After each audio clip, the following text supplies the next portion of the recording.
لله نحمده ونستعينه ونستغفره ونؤمن به ونتوكل عليه ونعوذ بالله من شرور أنفسنا ومن سيئات أعمالنا من يهده الله فلا مضل له ومن يضلله فلا هادي له ونشهد أن لا إله إلا الله وحده لا شريك له ونشهد أن سيدنا وسندنا وحبيبنا مولانا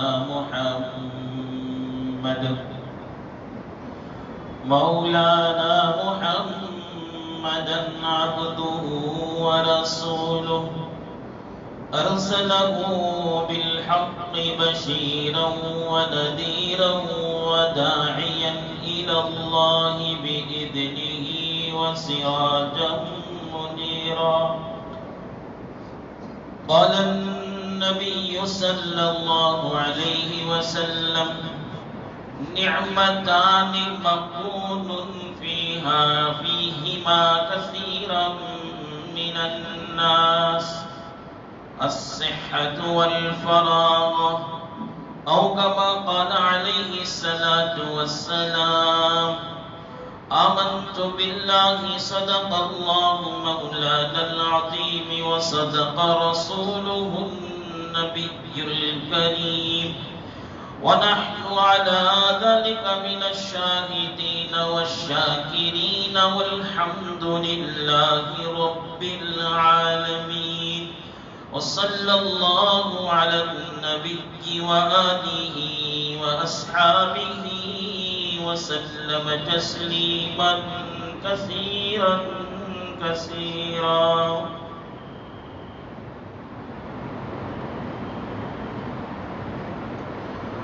قابل احترام بزرگوں وقابل قدر ملت کے نوجوان بھائیوں، عزیز دوستوں، خدا رب العزت کی بڑی بڑی نعمتوں میں سے ایک بڑی نعمت انسانوں کے لیے صحت اور تندرستی ہے۔ اسی وجہ سے کسی نے سچ کہا، جان سلامت تو جہاں سلامت، یعنی یہ جہاں کی دولتیں، یہ پراپرٹیاں، یہ بنگلے، یہ گھر، یہ باغات، یہ کھانے پینے کی چیزیں اسی وقت کارآمد ہیں، فائدہ مند ہیں جب ہماری جان سلامتی کے ساتھ اور تندرستی کے ساتھ رہے۔ جہاں ہے، جہاں کی دولتیں ہیں لیکن جان نہیں ہے تو پھر کیا فائدہ ہے اس جہاں کا، اس جہاں کی نعمتوں کا؟ یا جہاں ہے لیکن جان سلامتی اور تندرستی کے ساتھ نہیں ہے تو پھر بھی بیکار ہے۔ یہ پوری دولت، یہ پورے پراپرٹیاں، یہ پورے کارخانے، یہ پورے بنگلے بیکار ہیں، اس لیے کہ جان ہے لیکن جان سلامتی کے ساتھ نہیں ہے، تندرستی کے ساتھ نہیں ہے، تو پھر وہ چلنے میں دوسرے کا محتاج، بیٹھنے میں دوسرے کا محتاج، کھانے میں دوسرے کا محتاج، پینے میں دوسرے کا محتاج، زندگی کا ہر لمحہ دوسرے کا محتاج ہے اگر اس کی جان سلامتی کے ساتھ نہیں ہے، اگر اس کی جان تندرستی کے ساتھ نہیں ہے۔ تو اس لیے شریعت میں بھی ایک سبق دیا گیا کہ اپنی جان کی خود حفاظت کریں، اپنی صحت کی خود حفاظت کریں۔ اب جو حالات گزر رہے ہیں، جو وبا پھیلی ہوئی ہے، جو بیماری پھیلی ہوئی ہے، اس سلسلے میں بڑی تاکید کے ساتھ کہا جا رہا ہے کہ اپنی صحت کا خود خیال رکھیں، اور ان کے طرف سے جو صحت کے محکمہ صحت ہے ان کو اپنے تجربے کے لحاظ سے جو باتیں سمجھ میں آئیں، میڈیکل سائنس کے لحاظ سے ان کو جو سمجھ میں آئی، ڈاکٹروں کو اور حکیموں کو، حکما کو جو بات سمجھ میں آئی، وہ کہہ رہے ہیں اس پر ہم کو پابندی سے عمل کرنا چاہیے، اس میں لاپرواہی نہ کریں۔ سماجی فاصلے کو قائم رکھنے کی بات کہہ رہے ہیں کہ دور دور رہیں، مل کر نہ رہیں، مل کر نہ بیٹھیں، مل کر کھڑے نہ ہو، مل کر نہ چلیں، دوری اختیار کریں، ناک اور منہ میں کپڑا باندھے رہیں، ماسک لگائے ہوئے رہیں، بغیر ضرورت کے ایک ریاست سے دوسری ریاست، ایک بستی سے دوسری بستی، ایک محلے سے دوسرے محلے کو نہ نکلیں۔ اور بھی بہت سی باتوں کی تاکید ہے، آپ لوگ اچھی طرح سے جانتے ہیں، ان کا خیال ضرور رکھیں، اس پر پابندی سے عمل کریں، اس پر لاپرواہی نہ برتیں، اس پر غفلت نہ برتیں۔ اور یہ کہنے والے بہت سے یہ کہتے ہیں کیا ہوتا کہ وہ تو تقدیر میں جو لکھا ہے وہ ہو کر ہی رہے گا نا، مقدر کا لکھا ہو کر ہی رہے گا، اس وبا میں ہم کو مرنا ہے تو مر کر ہی رہیں گے، اس لیے جیسا چاہے رہیں گے۔ یہ بالکل غلط بات ہے، یہ اسلام کی تعلیم کے بھی خلاف ہے، اور اس نے تقدیر کو سمجھا ہی نہیں، مقدر کے معنی کو سمجھا ہی نہیں ہے۔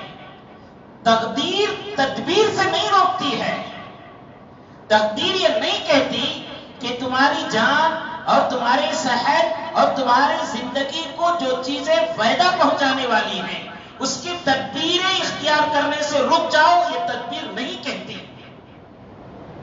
تقدیر یہ نہیں کہتی کہ جو چیزیں تمہاری جان کو نقصان پہنچانے والی ہیں، تمہاری صحت کو نقصان پہنچانے والی ہیں، تمہاری تندرستی کو نقصان پہنچانے والے ہیں، ان چیزوں سے بچنے کی تدبیر اختیار کرو۔ تقدیر اختیار کرنے سے، تدبیر اختیار کرنے سے تقدیر روکتی نہیں ہے۔ جو چیزیں نقصان پہنچانے والی ہیں ان سے کیسے بچنا چاہیے، کیا کیا چیزیں اختیار کرنے سے اس نقصان سے ہم بچیں گے، اس کو اختیار کرنے سے تقدیر ہرگز روکتی نہیں ہے۔ تقدیر کا مطلب بہت مرتبہ میں آپ کے سامنے بیان کیا ہوں، آج بھی سن لیجئے، بندے کے اختیار میں جتنے اسباب ہو سکتے ہیں کسی چیز سے نفع اٹھانے کے لیے یا کسی چیز سے نقصان سے بچنے کے لیے جتنے اسباب ہو سکتے ہیں وہ تمام اسباب کو اختیار کریں، وہ تمام تدبیروں کو اختیار کریں، اس کے بعد فیصلہ اللہ رب العالمین کے پر چھوڑ دیں کہ اللہ میں نے فائدہ اٹھانے کے لیے یہ اسباب اختیار کیے، یہ تدبیریں اختیار کی، نقصان سے بچنے کے لیے یہ تدبیریں اختیار کی۔ اب وہ نقصان سے بچانا یا وہ نفع پہنچانا آپ کے ہاتھ میں ہے، آپ جو چاہے کریں، اور اس کے بعد اللہ کی طرف سے جو فیصلہ آئے گا نفع کا یا نقصان کا اسے تسلیم کر لینے کا نام تقدیر ہے، لاپرواہی سے رہنے کا نام نہیں۔ ہم جیسے چاہے زندگی گزاریں گے، کوئی تدبیر اختیار نہیں کریں گے، کوئی اسباب اختیار نہیں کریں گے، ہم جیسا چاہے رہیں گے، لاپرواہی سے رہیں گے، غفلت سے رہیں گے، جو ہوگا وہ ہوگا، یہ تقدیر نہیں ہے، یہ تو اپنے آپ کو ہلاک کرنا ہے، خودکشی کرنے کے مترادف ہے۔ یہ ذہنوں میں جو پڑا ہوا ہے، اکثر یہ جو بات کہتے ہیں یا تو وہ ناواقف لوگ کہتے ہیں، جاہل لوگ کہتے ہیں، یا کاہل سست لاپرواہ لوگ ہی ایسا کہتے ہیں کہ جو ہوگا وہ ہوگا۔ ارے جو ہوگا وہ ہوگا ہی یقیناً، جو تقدیر میں لکھ دیا گیا ہے آپ کے پیدا ہونے سے پہلے، میرے پیدا ہونے سے پہلے، وہ ہو کر ہی رہے گا۔ لیکن آپ کا خدا، میرا خدا کیا کہتا ہے، ہمارا مذہب کیا کہتا ہے؟ ہمارے اختیار میں جو چیزیں ہیں اسے اختیار کریں، اس کے بعد جو ہوگا سو وہ ہوگا۔ غفلت برتے نہیں. اگر کوئی آدمی اس طرح زندگی گزارتا ہے جو ہوتا سو ہوتے بول کے تھوڑا بیٹھ کر وہ سوچیں. آپ لاپرواہی سے زندگی گزارے, غفلت سے زندگی گزارے, جو احکام جو جاری ہوئے ہیں, جو اصول جاری ہوئے ہیں محکمہ صحت کی طرف سے, اسے اپنائے بغیر لاپرواہی سے زندگی گزار رہا تھا. اللہ نہ کرے, اللہ نہ کرے, اللہ نہ کرے, اگر وہ اس وبا میں مبتلا ہو گیا, اس بیماری میں مبتلا ہو گیا, تھوڑی دیر کے لیے سوچے, مبتلا ہو گیا تو کیا حال ہوتا ہے اس کی بیوی کا, کیا حال ہوتا ہے اس کے بچوں کا, کیا حال ہوتا ہے اس کے چھوٹے چھوٹے بچے اس کے گھر میں جو انتظار کرتے ہیں. ابا آئے تو اس کے پاس یہ بات کا تقاضا کریں گے, اس بات کا تمنا کریں گے, اس بات کو مانگیں گے, ان سے لپٹیں گے, ان سے خوشی سے کھیلیں گے. وہ سوچنے والے بچوں کا, اس کی بوڑھی ماں کا, بے سہارا باپ کا اور اس کی بیوی کا کیا حال ہوگا؟ کبھی بیٹھ کر آپ نے سوچا؟ آپ کی تھوڑی سی غفلت, تھوڑی سی لاپرواہی, تھوڑی سی بے پرواہی کی وجہ سے پورا خاندان پریشان ہو جاتا ہے. اگر اللہ نہ کرے اس میں موت ہو گئی, وفات ہو گئی تو پورے لوگ بے سہارا ہو گئے. اب ان کی چھوٹے چھوٹے بچوں کی زندگی کا حال کیا؟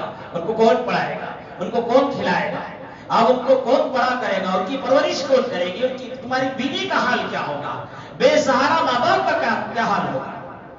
آپ کی ایک زندگی صرف آپ تک متعلق نہیں ہے, آپ کی زندگی سے تعلق جڑے ہیں بہت سے لوگ ہیں, ان سب کا سوچنا ہوگا. ان سب کو سوچ کر اپنی صحت اور تندرستی کی حفاظت ہم خود کریں.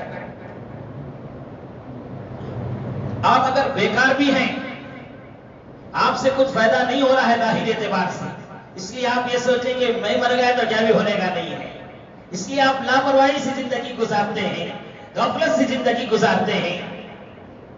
آپ یہ اصولوں کی پابندی نہیں کرتے, یہ احکام کی پابندی نہیں کرتے ہیں تو آپ یقیناً بیکار ہوں گے. لیکن آپ بیکار تھے اب تک, اب بیمار ہو کر بوجھ بن گئے پورے خاندان والوں پر, پورے محلے والوں پر بوجھ بن گئے. ہمارے طرف سے انسانوں کو, محلے کو, شہر کو, بستی کو, پورے ملک کو فائدہ ہونا چاہیے. ہمارے طرف سے نقصان نہ ہو, ہمارے طرف سے کسی کو تکلیف نہ ہو, یہ سوچ ہمارے ذہن میں ہو. آپ ہوں گے یقیناً بیکار, آپ نے تسلیم کر لیا بیکار ہے, لیکن آپ بیکار آدمی اس وبا میں مبتلا ہوتے ہیں, اس بیماری میں مبتلا ہوتے ہیں تو سارے انسانوں پر آپ بوجھ بن رہے ہیں. اس لیے شریعت نے یہ کہی ہے, یہ بات کہی ہے, اسلام نے یہ کہا ہے کہ صحت اور صحت جیسی نعمتوں کے جب تک موجود ہو اس وقت تک اس کی قدر کر لیں, اس کی قدر کو پہچان لیں. ایک بار وہ چلی جاتی ہے وہ صحت تو پھر وہ واپس نہیں لوٹتی. کتنے لوگ ایسے ہیں, آپ کو صحت کی, مجھے صحت کی قدر نہیں, ہم آرام سے سوتے ہیں, صبح میں اٹھتے ہیں, کاروبار میں چلے جاتے ہیں, کھاتے بھی ہیں, پیتے بھی ہیں, پھر راتوں میں بھی گھروں کو آ جاتے ہیں, بستروں پر زندگی گزار لیتے ہیں. نہ ہمارے لیے کھانا مشکل ہے, نہ ہمارے لیے پینا مشکل ہے, نہ ہمارے لیے جاگنا مشکل ہے, نہ ہمارے لیے سونا مشکل ہے, نہ ہمارے لیے سانس لینا مشکل ہے. اس کی قدر ہم کو کچھ بھی نہیں ہے. بہت سے لوگ دنیا میں ایسے ہیں جن کو جاگنا مشکل ہے, جن کو سونا مشکل ہے, جن کو کھانا مشکل ہے, کھانے کے بعد ہضم کرنا مشکل ہے, سانس لینے کے لیے پیسہ خرچہ کرنا پڑتا ہے. یہ ہاتھ یہ پیر صحیح سلامت ہے, ہم کو اس کی قدر نہیں ہے.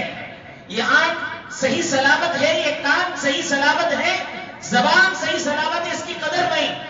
جاؤ آنکھ کی قدر انڈے سے پوچھو بولے گا, کان کی قدر بہرے سے پوچھو بولے گا, زبان کی قدر گونگے سے پوچھو بولے گا, ہاتھ پیر کی قدر لنگڑوں سے اپاہجوں سے پوچھو بولیں گے. کتنا ان کے لیے پریشانی کی بات ہے. آپ کے بدن میں کھجلی ہو رہی ہو, ہاتھ پر اللہ حفاظت کرے لقوہ مار دیا ہے تو کتنی تکلیف ہو جائے گی, ذرا بیٹھ کر سوچو.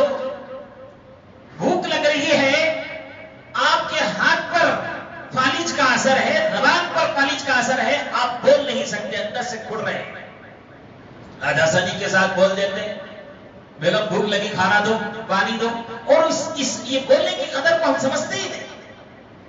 تو ہماری تعلیم مذہب اسلام کی یہ ہے کہ جب تک صحت رہے اس صحت کی حفاظت کر لیں، قدر کر لیں۔ قدر کرنے کا دو مطلب ہے، قدر کو پہچاننے کے دو مطلب ہیں۔ صحت کی قدر کو پہچاننے کا ایک مطلب یہ ہے کہ اللہ نے صحیح سلامت اور صحیح سالم جو آزاد دیے ہیں، جو صحت دیے ہیں، اس کی حفاظت کریں، اسے کسی ایسی جگہ پر استعمال نہ کریں جس سے صحت کو نقصان ہو، کوئی ایسی چیز نہ کھائیں جس سے تندرستی پر اثر پڑتا ہو، یا کسی ایسی جگہ پر نہ جائیں جس کی وجہ سے صحت پر اور یہ تندرستی پر اثر پڑتا ہو۔ اس کی حفاظت کریں، قدر کریں۔ یہ اعضاء، یہ عضو، یہ بدن کی ایک ایک چیز اللہ کی طرف سے دی ہوئی امانت ہے، اللہ کی دی ہوئی امانت ہے، اس کی صحیح قدر کر لیں۔ اگر اسے اپنے منمانی سے استعمال کیا تو خدا کی طرف جواب دینا ہوگا۔ مجھے آج ایک بات کہنے پر دل بار بار آ رہا ہے کہ محلے میں اور پاس کے علاقے میں بہت مرتبہ دیکھا گیا خودکشی کا ایک عام رجحان بنتا جا رہا ہے۔ غیر مسلموں کا دیکھا دیکھی، فلمی پردوں پر ناچنے والوں کا دیکھا دیکھی، فلاں اداکار خودکشی کر لی، اس لیے کوئی بات نہیں ہم بھی اس طرح خودکشی کر لی۔ خودکشی کا ایک ماحول بنتا جا رہا ہے۔ ایک 3-4 مہینے کے اندر 4-5 اس طرح کے جوان لوگوں کو کہ جنازے ہم نے پڑھا دیا۔ اللہ اکبر! خودکشی کو کیا معمولی بات سمجھتے ہیں؟ یہ عضو، یہ بدن، یہ جان اللہ کی امانت ہے، تم اپنے طرف سے اسے ہلاک نہیں کر سکتے، اسے ختم نہیں کر سکتے۔ اللہ کی دی ہوئی جان اسی وقت اللہ کے حوالے کرنا ہے جب اللہ کے طرف سے حکم آئے۔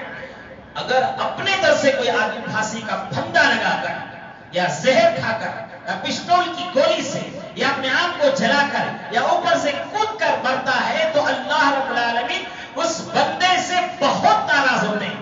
حدیث کے کتابوں میں آتا ہے کوئی آدمی اپنے آپ کو اوپر سے ڈھکیل کر مرا دیا یا اپنے آپ کو جلا کر مرا دیا، خالدن مقلدن ابدا فی ناری جہنم، حدیث کے الفاظ ہیں۔ وہ جہنم میں ہمیشہ، خالدن کے معنی وہی، مقلدن کے معنی وہی، ابدن کے معنی بھی وہی کہ ہمیشہ ہمیشہ ہمیشہ جہنم میں رہے گا۔ خالدن مقلدن ابدن فی ناری جہنم۔ مجمع الفوائد میں یہ حدیث مذکور ہے کہ ایک آدمی اپنے آپ کو ہلاک کرتا ہے، جان ختم کر لیتا ہے پسٹول کے ذریعہ، پھانسی کے پھندے کے ذریعہ، وہ ہمیشہ ہمیشہ جہنم میں رہے گا۔ یہ آدمی سمجھتا ہے کہ ساس کی تکلیف سے، شوہر کی تکلیف سے، دوستوں کی تکلیف سے چھٹکارا پانے کے لیے خودکشی کر لیں گے۔ آدمی یہ سمجھتا ہے کہ قرض کے بوجھ سے چھٹکارا پانے کے لیے خودکشی کر لیں گے۔ محبت میں ناکام ہو کر غموں کو برداشت کرنا، پریشانی خودکشی کر لیں گے۔ اللہ کے نبی علیہ السلام نے فرمایا جو آدمی جس طرح مرے گا، خودکشی کر کے مرتا ہے پھانسی کا پھندا لگا کر، تو آخری لمحے میں پھانسی کا پھندا جب اس کے گلے پر کستا ہے نا، اس وقت جو تکلیف ہوتی ہے جہنم میں ہمیشہ ہمیشہ کے لیے وہ تکلیف اسے ہمیشہ دی جاتی رہے گی۔ اللہ پاک جل کر آدمی مرتا ہے، جلتے جلتے مرتے وقت اسے جو تکلیف ہوئی ہے، اپنے آپ کو جلانے سے جو تکلیف ہوئی ہے، وہ تو سمجھتا تھا کہ مر جاؤں گا تو ختم ہو جائے گا۔ ہو سکتا ہے یہ کسی غیر مسلم کا، غیر مذہب والوں کا عقیدہ ہو۔ مذہب اسلام میں یہ عقیدہ ہے، یہ درس ہے کہ مرنے کے بعد دوبارہ اٹھنا ہوگا، جواب دینا ہوگا۔ جو آدمی اپنے آپ کو جس طرح ہلاک کیا ہے، اس آخری وقت کی تکلیف سے جو موت نکلی ہے، روح نکلی ہے، وہ تکلیف اسے مرنے کے بعد بھی ہمیشہ ہمیشہ دی جائے گی۔ کیا آپ کو اسی لیے پڑھایا تھا؟ 2-3 جنازے نماز پڑھائے، پوچھے کیا تھا؟ ایک کا حال انجینئر تھے، 2 جنازے کی نماز قریب میں پڑھائے، پوچھے تو کیا ہے؟ انجینئر۔ ایک لڑکی ایک لڑکا، انجینئر۔ اللہ اکبر! انجینئر بنانے میں تمہارے ابا، تمہاری ماں کتنی قربانی دی ہوگی، کبھی سوچا ہے آپ نے؟ کتنا پیسہ خرچ کیا، کتنے جذبات قربان کیے، کتنی محنتیں انہوں نے کی، اس لیے کہ جنازہ جوانی میں دیکھ لیں۔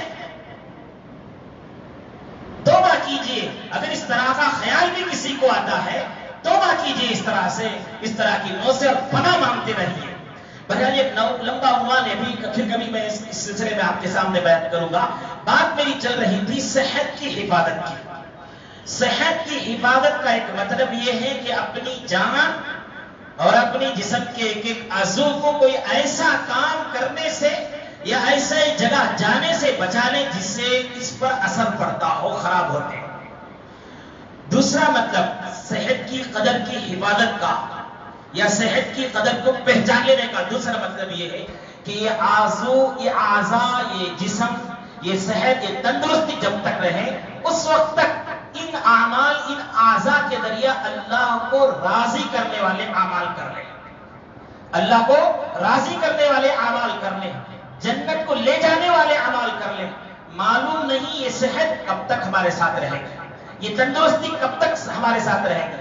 پھر اس کے بعد بہت ممکن ہے کہ آج ہم صحیح سلامت ہیں، ذرا غفلت میں زندگی گزار لیے، تو اب معلوم نہیں کل آنے والا دن اس لائق ہوگا کہ نہیں ہوگا کہ ہم نماز پڑھنے کی، ہم نماز پڑھیں، ہم روزہ رکھ سکیں، یا ہم حج کر سکیں، یا ہم چل پھر کر دعوت و تبلیغ کا کام کر سکیں، یا ہم بیٹھ کر قرآن کی تلاوت کر سکیں، معلوم نہیں، ایک نیکی کر سکیں، معلوم نہیں کیسے حالات کل پیش آنے والے۔ آج صحت ہے، تندرستی ہے، اللہ نے موقع دیا ہے، تو ان اعضاء کو اللہ کو راضی کرنے والے اعمال میں گزار لیں۔ یہ صحت کو حفاظت کرنے کا اور صحت کی قدر پہچانے لے کے یہ دو مطلب ہیں۔ دعا فرمائیے اللہ تعالیٰ مجھے اور آپ کو کہنے سننے زیادہ عمل کی توفیق عطا فرمائے۔ بھائیوں بزرگوں، یہ وبا جو پھیل رہی ہے، جو چھوٹ دے دی گئی ہے، اس کا مطلب یہ ہرگز نہ سمجھیں کہ اب ہم آزاد ہو گئے، یہ بیماری ختم ہو گئی، نہیں، پہلے سے زیادہ یہ بیماری ہے۔ پہلے تو 10، 15، 20، 100 ایسا سنتے تھے، اب جو ہے یہ سینکڑوں لوگ مر رہے ہیں، سینکڑوں لوگ مر رہے ہیں ایک دن میں، اور ہزاروں کے لوگ بیمار ہو رہے ہیں، ہزاروں کے لوگ بیمار، 10,000، 12,000، 11,000 لوگ ایک دن میں بیمار ہو رہے ہیں، 100، 150، 250 آدمی لوگ مر رہے ہیں۔ ایسے وقت میں ہم اپنی صحت کا خیال رکھنا، سماجی فاصلے کو قائم رکھنا، اور اپنے پہلے سے زیادہ اپنے آپ کو بچا کر رکھنا ضروری ہے۔ جو محکمہ صحت کی طرف سے جو قانون نافذ ہوا ہے اس پر سختی سے عمل کریں، اس پر لاپرواہی نہ برتیں۔ وآخر دعوانا الحمدللہ۔